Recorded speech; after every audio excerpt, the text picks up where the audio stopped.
A modern Boeing passenger jet was suddenly intercepted by a fighter plane. When Mark looked closer, he was stunned. It was a German warplane from World War II. Moments later, his co-pilot Chris noticed multiple small aircraft appearing on the radar. Sensing something was wrong, Mark quickly dropped altitude to check their surroundings and realized they were flying straight into the middle of an air raid. German fighter planes were bombing a city below.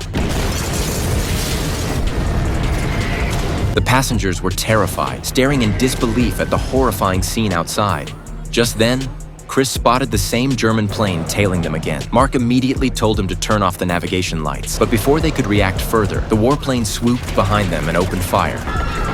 In a panic, Mark nosed the airliner sharply toward the ground. The passengers screamed in terror. When they were just 1,000 feet from impact, Mark yanked the control stick and pulled the jet up just in time. The German plane, however, wasn't as maneuverable. Mark then climbed the jet into the clouds to hide, but their fuel reserves were running dangerously low. He tried contacting ground control again. This time someone answered, but the voice claimed to be from a British Air Force base, not the airline. Mark explained that their navigation systems were down, fuel was almost gone, and the only functioning equipment left was the radar. He asked for a safe landing site. The radio operator, Nigel, was baffled. Radar technology was still in development on their end. How could the other pilot already be using it? Just then, two passengers who claimed to be historians rushed into the cockpit. They said they had mapped the area and, judging by the bombings and time period, concluded that the plane was flying over Saint-Nazaire, France, right in the middle of a World War II bombing raid. Mark was relieved that at least the Dunkirk battle had ended in victory, but Nigel was furious when he heard that, because in his version of events, the Dunkirk operation had ended in disaster, with 500,000 troops slaughtered by the Germans. A nearby passenger overheard this and ran to the cabin to tell everyone what was happening. They were flying over a World War II battlefield in France. The plane wasn't built for combat, but maybe, just maybe, they had a chance to change history. If they acted now, they might stop the Führer before France fell. Some passengers, however, urged caution,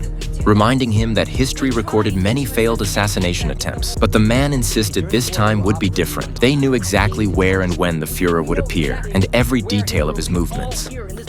And since they were already surrounded by enemy planes, this might be their only shot at survival. At that moment, two more German fighters spotted them and fired a missile. In a split second, Mark banked the plane hard to the side, narrowly dodging it. The blast, however, shattered several windows.